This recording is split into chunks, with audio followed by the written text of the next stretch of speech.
শেরেবাংলা একে ফজলুল হকের ৬৪তম মৃত্যুবার্ষিকী উপলক্ষে প্রধানমন্ত্রী তারেক রহমান এক বিবৃতিতে তাকে গভীর শ্রদ্ধার সঙ্গে স্মরণ করেছেন। তিনি বলেন, শেরেবাংলা শুধু কৃষক সমাজের নেতা ছিলেন না, তিনি ছিলেন অখণ্ড ভারতের এক অবিসংবাদিত রাজনৈতিক ব্যক্তিত্ব। ধর্ম বর্ণ নির্বিশেষে মুসলমান, হিন্দু, বৌদ্ধ ও খ্রিস্টান সব শ্রেণীর মানুষের কাছেই তিনি ছিলেন একজন গ্রহণযোগ্য ও জননেতা।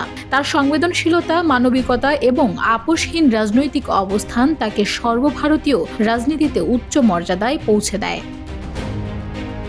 তারেক রহমান আরও বলেন, ১৯৪০ সালের ঐতিহাসিক লাহোর প্রস্তাবের মাধ্যমে উপমহাদেশের রাজনৈতিক ইতিহাসে এক নতুন অধ্যায়ের সূচনা ঘটে, যেখানে শেরেবাংলা ছিলেন অন্যতম গুরুত্বপূর্ণ স্থপতি।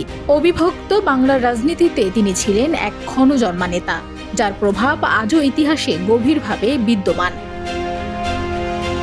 তিনি উল্লেখ করেন, শেরেবাংলা ছিলেন বাংলার অবহেলিত কৃষক সমাজের প্রকৃত বন্ধু। তিনি উপলব্ধি করেছিলেন যে বাংলার রাজনীতি ও অর্থনীতি কৃষি নির্ভর বাস্তবতার সঙ্গে গভীরভাবে যুক্ত। তাই তিনি কৃষকের স্বার্থকে রাজনৈতিক কাঠামোর মধ্যে অন্তর্ভুক্ত করতে গুরুত্বপূর্ণ ভূমিকা রাখেন।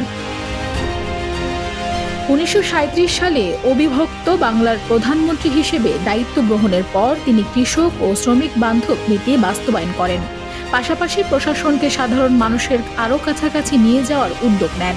শিক্ষা বিস্তারে তার অবদানও ছিল উল্লেখযোগ্য, যা প্রান্তিক জনগোষ্ঠীকে উন্নয়নের মূলধারায় যুক্ত করতে সহায়তা করে। বিবৃতির শেষে প্রধানমন্ত্রী তারেক রহমান শেরেবাংলা একে ফজলুল হকের প্রতি গভীর শ্রদ্ধা ও কৃতজ্ঞতা প্রকাশ করেন। Desk report, Bangladesh bulletin.